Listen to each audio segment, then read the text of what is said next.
Ce que tu vis n'est pas une erreur. Allah prépare ton élévation. Assalamu alaykum wa rahmatullah. Toi qui écoutes ce message, ce n'est pas par hasard. Rien n'est hasard chez Allah. Tu étais peut-être à bout. Ce que tu vis n'est pas une fin. C'est un commencement. Mais pas n'importe lequel. Un commencement guidé par celui qui voit plus loin que tes rêves. 2. Les signes sont là, mais ton cœur les entend-il? Tu attends une réponse claire. Une voix du ciel, un miracle spectaculaire. Mais Allah ne parle pas toujours dans le vacarme. Souvent, il murmure. Il s'adresse à ceux qui prennent le temps d'écouter autrement, pas avec les oreilles, avec le cœur. Et toi, as-tu déjà senti quelque chose d'inexplicable, sans pouvoir le nommer? Un rêve qui revient, un verset que tu entends plusieurs fois, à des jours différents, dans des contextes sans lien, un mot répété par des bouches qui ne se connaissent pas. Ce n'est pas un hasard. Ce sont des signes, des codes subtils, écrits dans ta vie comme des phares dans la nuit. Mais encore faut-il ralentir pour les voir. Encore faut-il apprendre à décoder le langage du silence divin. Il y a des douleurs qu'on ressent sans raison apparente, des sensations de lourdeur au moment de choisir une voie, et parfois une paix étrange au cœur de décisions risquées mais sincères. Et tu doutes de toi. Tu penses que c'est ton esprit, ton imagination. Mais peut-être pas. Peut-être que ton âme, elle, a capté un message invisible. Un appel à tourner le regard, à revoir tes intentions, à recaler ta direction. Le problème, ce n'est pas qu'Allah ne parle pas, c'est qu'on ne sait plus reconnaître les signes. On cherche du spectaculaire alors que le divin se glisse dans la discrétion. Tu veux qu'Allah te parle en hurlant, mais il préfère t'enseigner en répétant doucement ce que tu refuses d'entendre. Le Coran le rappelle avec une sagesse bouleversante. Nous leur montrerons nos signes dans l'univers et en eux-mêmes, jusqu'à ce qu'il leur devienne évident que c'est cela, la vérité. Sourate Fussilat, v. 53. Les signes sont partout, dans ce que tu vis, dans ce qui se répète, dans ce qui t'intrigue, dans ce qui te dérange sans explication. Mais voilà, on est trop pressé. On efface ce qui nous dérange sans y réfléchir. On appelle coïncidence ce qui était une invitation à s'arrêter. Tu ne peux pas toujours expliquer ce que tu ressens, mais tu peux l'accueillir, tu peux l'observer, tu peux l'offrir à Allah dans ta prière. Et parfois, un simple frisson, une sensation de déjà-vu, un battement de cœur un peu plus fort que les autres.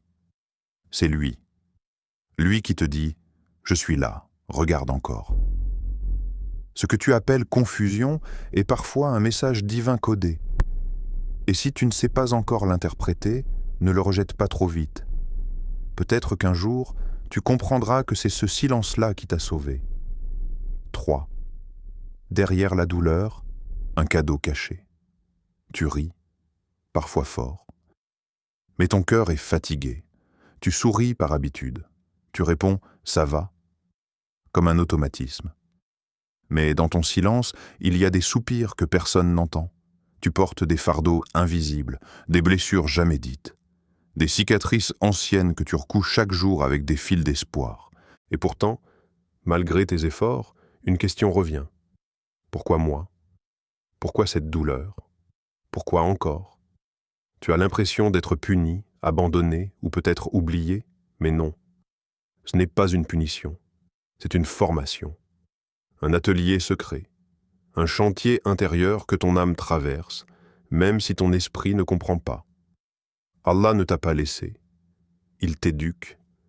Il t'élève à travers ce qui semble te briser. Car parfois, la douleur est le seul langage que le cœur comprend quand il refuse d'écouter autrement. Tu vois, tant que tout allait bien, tu pensais contrôler ta foi. Mais c'est dans l'épreuve que ta vraie croyance se révèle. Dans l'inconfort que ton attachement au monde se fissure, et dans la perte que tu reviens enfin vers ce qui ne t'abandonne jamais, Allah. Car parfois, ce que tu crois acquis n'est qu'une illusion. Une sécurité instable, un bonheur temporaire, un lien qui te tirait discrètement loin du divin. Et Allah, dans sa sagesse, vient arracher ce qui t'empoisonne doucement, même si, sur le moment, tu l'appelles souffrance. Il est celui qui guérit sans anesthésie, celui qui reconstruit sans toujours t'expliquer, celui qui casse, mais jamais sans reconstruire en mieux. C'est ce que nous rappelle la parole divine. Peut-être que vous détestez quelque chose en laquelle Allah a mis un grand bien. Sourate An-Nisa, v. 19. Ce que tu appelles chute est parfois une position nécessaire pour recommencer à genoux devant Allah. Et c'est là que tout commence. Quand tu arrêtes de fuir la douleur et que tu commences à l'interroger. Quand tu cesses de te débattre et que tu acceptes que cette nuit a été permise pour te rapprocher de l'aube, regarde en arrière. Les moments qui t'ont fait le plus mal, ne sont-ils pas ceux qui t'ont le plus transformé? Ce n'est pas après les fêtes, mais après les larmes que tu as fait les choix les plus forts. C'est après les pertes que tu as trouvé ta vérité. Et souvent, c'est quand tout le monde s'éloignait qu'Allah s'est approché. Ce que tu vis n'est pas là pour te détruire. C'est un pont vers une version de toi plus sincère, plus libre, plus spirituelle. Et si tu oses rester dans cette douleur, pas pour t'y noyer, mais pour y prier, tu verras qu'elle n'était pas vide. Elle contenait un cadeau invisible. Et pourtant, malgré tes efforts, une question revient. Pourquoi moi? Pourquoi cette douleur? Pourquoi encore? Tu as l'impression d'être puni, abandonné, ou peut-être oublié, mais non, ce n'est pas une punition. C'est une formation, un atelier secret, un chantier intérieur que ton âme traverse, même si ton esprit ne comprend pas. Allah ne t'a pas laissé. Il t'éduque. Il t'élève à travers ce qui semble te briser. Car parfois, la douleur est le seul langage que le cœur comprend quand il refuse d'écouter autrement. Tu vois, tant que tout allait bien, tu pensais contrôler ta foi. Mais c'est dans l'épreuve que ta vraie croyance se révèle, dans l'inconfort que ton attachement au monde se fissure, et dans la perte que tu reviens enfin vers ce qui ne t'abandonne jamais, Allah. Car parfois, ce que tu crois acquis n'est qu'une illusion, une sécurité instable, un bonheur temporaire, un lien qui te tirait discrètement loin du divin. Et Allah, dans sa sagesse, vient arracher ce qui t'empoisonne doucement, même si sur le moment tu l'appelles souffrance. Il est celui qui guérit sans anesthésie, celui qui reconstruit sans toujours t'expliquer, celui qui casse, mais jamais sans reconstruire en mieux. C'est ce que nous rappelle la parole divine. Peut-être que vous détestez quelque chose en laquelle Allah a mis un grand bien. Sourate An-Nisa, verset 19. Ce que tu appelles chute est parfois une position nécessaire pour recommencer à genoux devant Allah. Et c'est là que tout commence. Quand tu arrêtes de fuir la douleur et que tu commences à l'interroger. Quand tu cesses de te débattre et que tu acceptes que cette nuit a été permise pour te rapprocher de l'aube. Regarde en arrière. Les moments qui t'ont fait le plus mal. Ne sont-ils pas ceux qui t'ont le plus transformé? Ce n'est pas après les fêtes, mais après les larmes que tu as fait les choix les plus forts. C'est après les pertes que tu as trouvé ta vérité. Et souvent, c'est quand tout le monde s'éloignait qu'Allah s'est approché. Ce que tu vis n'est pas là pour te détruire.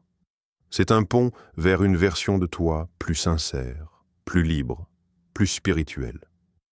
Et si tu oses rester dans cette douleur, pas pour t'y noyer, mais pour y prier, tu verras qu'elle n'était pas vide. Elle contenait un cadeau invisible. Le bon moment n'est pas celui que tu crois. Tu regardes les autres et tu te demandes pourquoi eux et pas moi? Tu vois des sourires, des réussites, des mariages, des voyages, des projets qui naissent, s'installent, se réalisent. Et toi, tu es là, tu avances, lentement. Tu pries, tu espères, tu invoques. Et rien ne bouge. Tu dis à ton cœur, patiente. Mais il commence à douter. Et dans ce silence prolongé, une pensée douloureuse s'installe. Et si j'étais oublié? Mais tu n'es pas oublié. Tu es en attente surveillée. Allah ne t'a pas fermé la porte. Il l'a simplement gardée fermée pour l'instant. Pas par négligence, mais par miséricorde. Parce que ce que tu veux maintenant, pourrait te faire du mal. Ce que tu veux aujourd'hui, avec tout ton cœur, Allah sait qu'il pourrait étouffer ton âme.